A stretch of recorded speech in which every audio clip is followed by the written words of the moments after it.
Tonight, all eyes on Ukraine.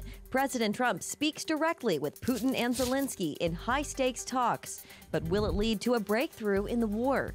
Plus, for the first time in months, aid enters Gaza, while Israel launches a new push to bring home more hostages. And explosive tornadoes kill dozens and leave a trail of carnage. God had his hand just perfectly covering us up and keeping us safe. Why meteorologists say the danger isn't over.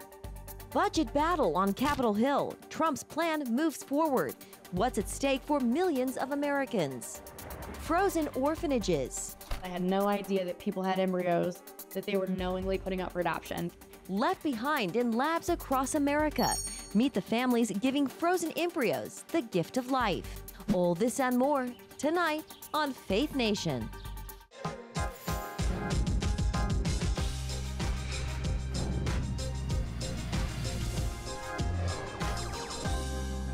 A potential turning point in the war in Ukraine. Good evening in Washington, I'm Jenna Browder. President Trump says Russia and Ukraine will immediately begin ceasefire negotiations following a 2-hour call with Vladimir Putin today. Trump called the conversation excellent and says both sides are ready to work toward a final peace deal. He informed Ukrainian President Zelensky and top European leaders after the call and says the Vatican is interested in hosting the talks. Trump also said Russia hopes to pursue major trade with the U.S. once the war ends, and Ukraine could benefit from rebuilding. Vice President Vance recently warned the U.S. might step back if talks fail, saying, quote, "This is not our war." European leaders are watching closely, concerned that without U.S. backing, Ukraine could be forced into a deal that leaves it without security or sovereignty. In the Middle East, Israeli Prime Minister Benjamin Netanyahu says Israel will take control of the entire Gaza Strip. This announcement came just hours after Israel agreed to allow limited food and aid into Gaza, ending a months-long blockade following pressure from the United States and other allies. For weeks, relief agencies have been sounding the alarm, warning that supplies brought in during the last ceasefire were nearly gone, and critical shortages of food, medicine, fuel, and clean water were just days away.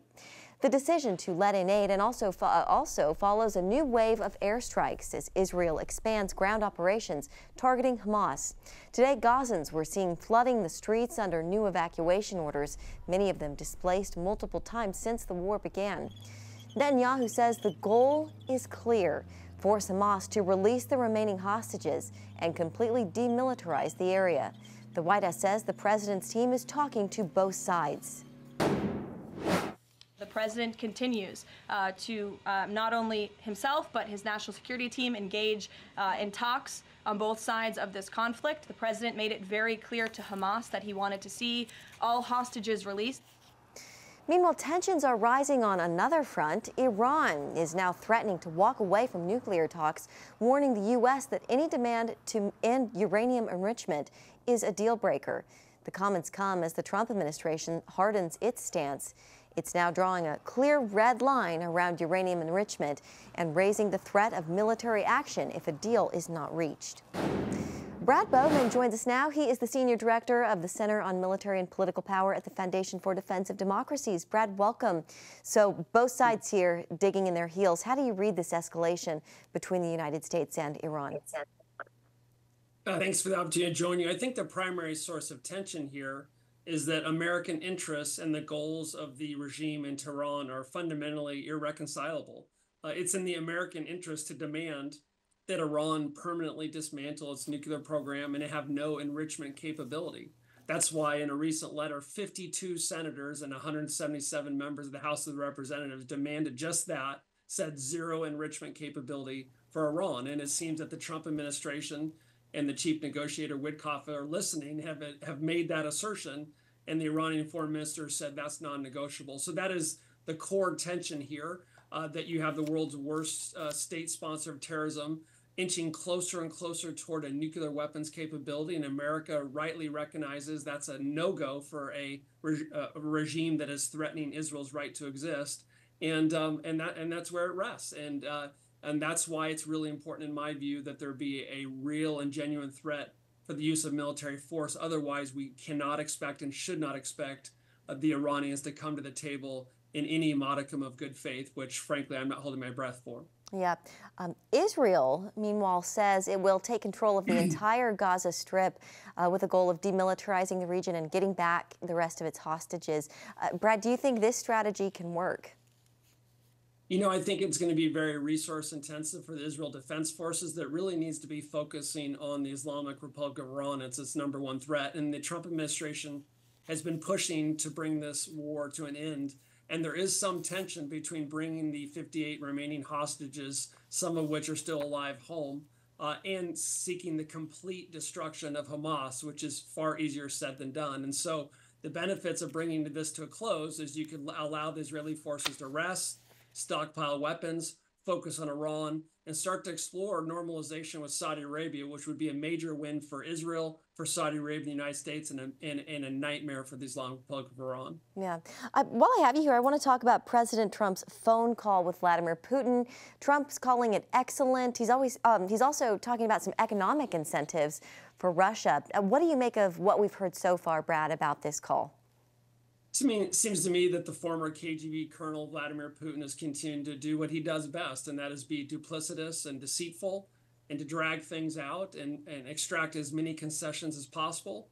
And I think he's going to continue to play for time, viewing the situation on the battlefield as working to his advantage. And until this administration, the Trump administration, starts to impose serious consequences, additional consequences on Putin, I think we're going to see more of the same from the Kremlin. What kind of consequences, what further action do you think the United States should take if Putin's not really genuinely willing to play ball? Yeah, I mean, all the sticks have been for Ukraine and all the carrots have been for Putin. My colleagues, John Hardy and Max Mazalish, recently published a report detailing all kinds of steps that can be taken, including sanctioning the Russian shadow fleet, the means by which they're continuing to export oil. The vessels, the captains, the insurance companies, that's the means by which they're bringing in revenue to fund this largest war in Europe since World War II. There's a lot more steps we could do on that front and also related to secondary sanctions. So less incentives, less focus on carrots for Russia and more sticks. That's the only way you're going to shift Vladimir Putin's cost-benefit analysis. Okay, Brad Bowman with the Foundation for Defense of Democracies.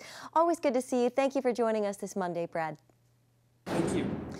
In other news, the Supreme Court is allowing the Trump administration to strip legal protections from 350,000 Venezuelans, potentially opening the door to deportation. The justices put a hold on a lower court ruling that had kept temporary protected status, or TPS, in place. TPS lets people from countries in crisis live and work in the United States legally. The bid to end it is part of a broader mass deportation push by the White House. A federal judge has warned the move could disrupt lives and hurt the U.S. economy. Well, just months after leaving office, former President Joe Biden is now battling an aggressive form of prostate cancer that's spread to his bones. The 82-year-old posting on social media today, "Cancer touches us all like so many of you. Jill and I have learned that we are strongest in the broken places. Thank you for lifting us up with love and support." A spokesman said over the weekend the cancer is apparently responsive to hormones, allowing for effective management. The family is exploring treatment options. President Trump posted that he and First Lady Melania Trump are saddened by the news and send their, quote, warmest and best wishes to Jill and the family. Former President Obama noted Biden's support for cancer research and said he's certain Biden will, quote, fight this challenge with his trademark resolve and grace. Severe storms are expected to slam the central United States this week following a deadly outbreak that killed 28 people. People in Kentucky, Missouri, and Virginia are cleaning up from devastating tornadoes and now bracing for more. Dale Hurd has the story. Right over there where the tablecloth is where me and my husband were pinned down. And now bracing Edwina for more. Wilson and her Dale husband Hurd has the took story. cover in a hallway as a tornado barreled toward their home in London, Kentucky. Now she searches for belongings in what was once her home. I finally found some shoes. Wilson says she's just thankful to God to be alive. When you see right there where we were at, you know that God had his hand just perfectly covering us up and keeping us safe. The devastating weather stretched from Texas to New Jersey, affecting more than 90 million Americans. Kentucky was hardest hit with 19 dead, hundreds of homes damaged, and many residents left homeless. Governor Andy Beshear has declared a state of emergency. Homes that are in a single wall left standing. Some homes that have all four walls yet lost the person inside. More than 55,000 people were still without power Sunday. I'm amazed at how fast you all got here. Operation Blessing's U.S. Disaster Relief Team is on the scene and will be deploying its mobile kitchen to begin serving hot meals to storm victims as soon as possible. On Sunday, an Operation Blessing truck pulled up to First Christian Church of Somerset, Kentucky, filled with buckets of cleaning supplies and boxes of food that will be distributed to the community. And what God is doing in this moment is He's loving on these hurting people. And He's needing us to be His hands and feet and to love on these people. And organizations like Operation Blessing help do that and help provide the resources to be the hands and feet of Jesus. Dale Hurd, CBN News. Thank you, Dale. Up next, Trump's massive spending bill gains steam on Capitol Hill. The changes that would affect millions of Americans right after this.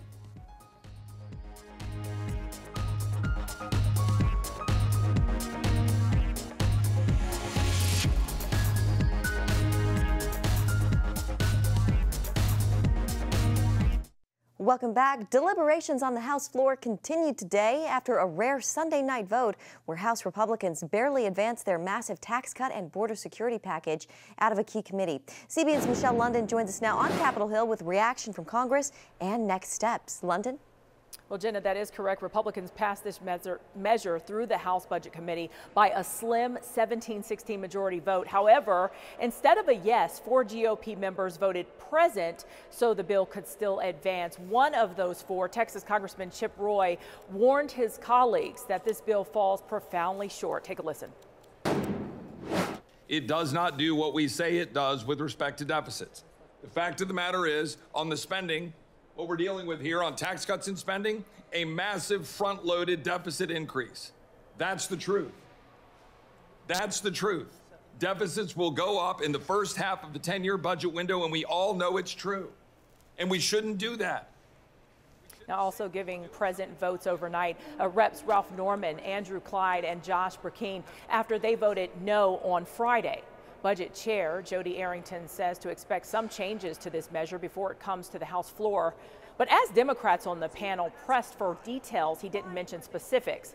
A huge sticking point that seems to be pulling party conservatives and moderates in opposite directions has been the massive cuts to Medicaid. Speaker Johnson is also pushing for a state and local tax or SALT compromise among blue state Republicans. President Trump used socials over the weekend to urge Republicans to, quote, stop talking and get the job done. Meanwhile, talks continue, but House Speaker Johnson is looking to put this bill on the House floor before the end of the week, Jenna. It would then move to the Senate, where Republican lawmakers are also eyeing changes that could make final passage in the House that much more difficult.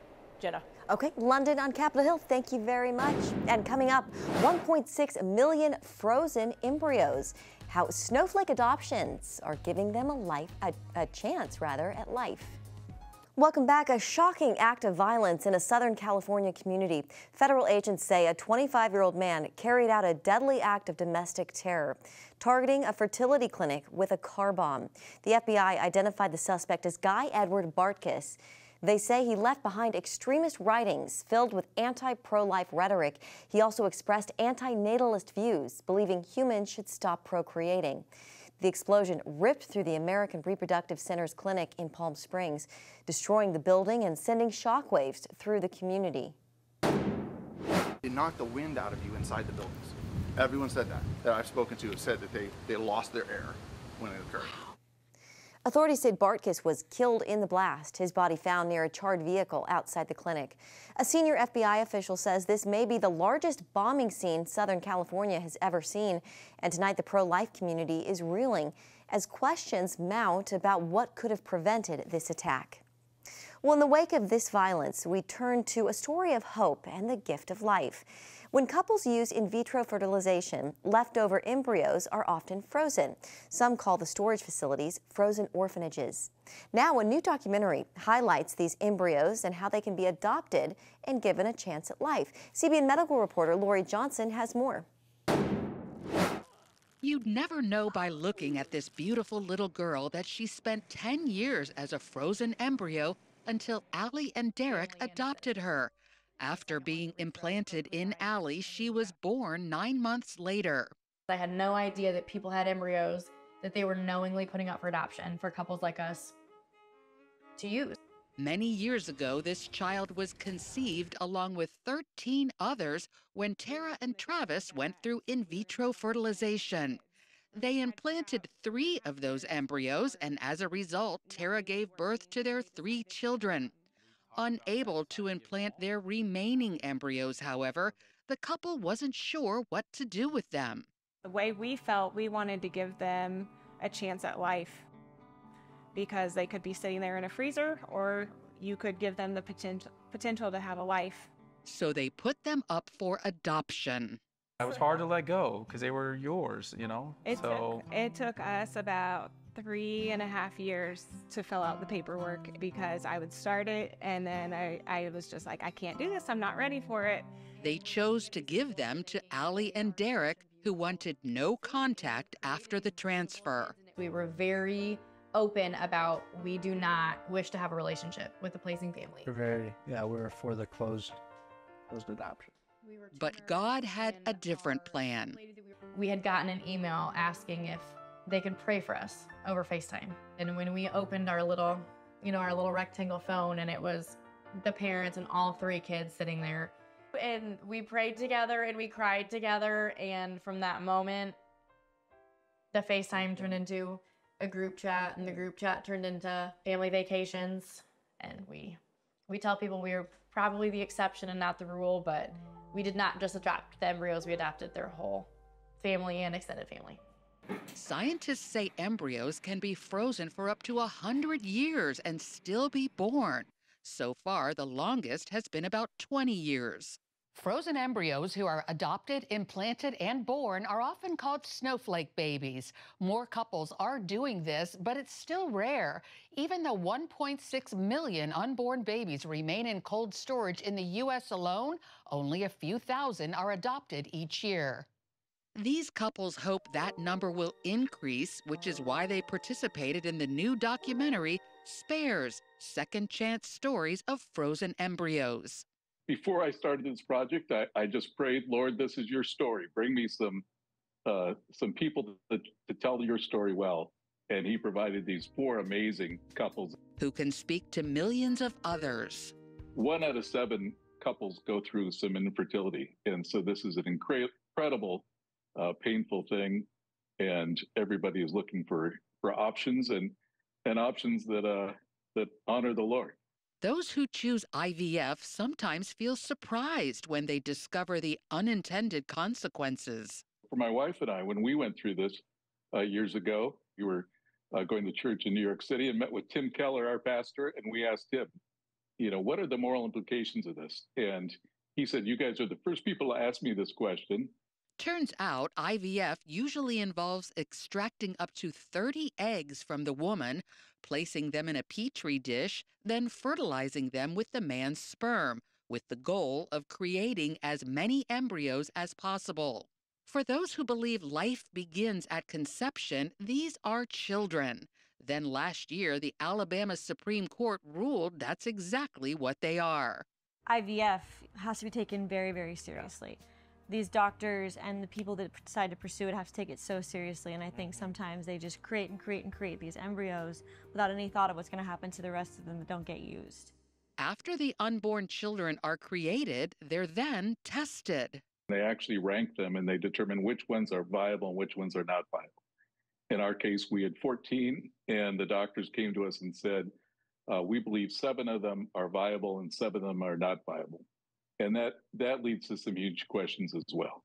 And you say, okay, are they really not viable? What is this process? Generally, not viable means the child would have special needs. Minimizing these lives is one of the reasons Caleb and Paige decided against going through IVF. To even have this idea about eradicating a type of person because you don't view them as enough, to me is a form of evil. Concern about the treatment of embryos conceived through IVF is one of the reasons the Southern Baptist Convention voted last year to oppose it. I would really hope that as this kind of the fallout of this happens, that there is more and more embryo adoption, especially among Christians who even might agree with the SBC about that IVF is not the path that Christians should take, but then, okay, these babies still exist, it's still happening, let's be part of the solution. As the controversy surrounding IVF increases, many faith leaders say it can be a good choice for couples who want their own biological children, as long as it's done within certain boundaries. That usually involves creating a lot fewer embryos and using every one of them. Lori Johnson, CBN News. Thank you, Lori. And for more about snowflake adoptions, you can visit cbnnews.com. All right, still ahead, a victory for an Israeli singer and the State of Israel. Next on Faith Nation.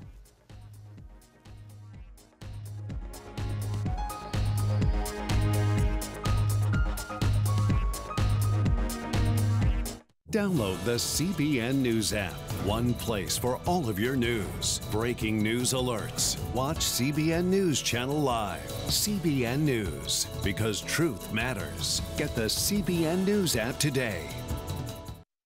Finally tonight, a powerful anthem of resilience for the people of Israel. Israeli singer Yuval Raphael won second place at the 69th Eurovision Song Contest in Switzerland. Raphael is a survivor of the October 7th attack at the Nova Music Festival. She scooped up a massive public vote on Saturday from her fans for her rendition of A New Day Will Rise, a song she says represents the strength of the State of Israel. I've returned with the greatest feelings of pride, proud to represent this country that is so special and so strong, with a song that has always reconnected me with my emotions. Raphael also said while she returned home with a sense of victory, she believes Israel won't have real victory until all of the hostages are returned. And that's going to do it for Faith Nation this evening. Thank you so much for starting your week with us this Monday. We'll see you right back here tomorrow. Take care.